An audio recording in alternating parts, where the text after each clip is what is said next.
板岛是台湾社会真特殊的一个请人客活动，不管是结婚、入厝，甚至是往生，拢会当看到板岛出现。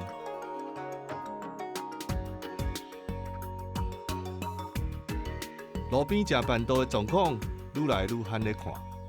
餐厅食一道菜虽然方便，但是某种程度面顶，煞失去人情甲热闹的感觉。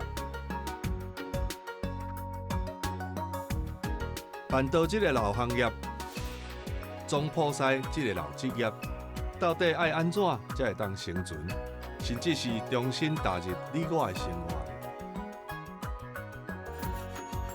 公司台语台，台湾好滋味，上怀念的迄一味。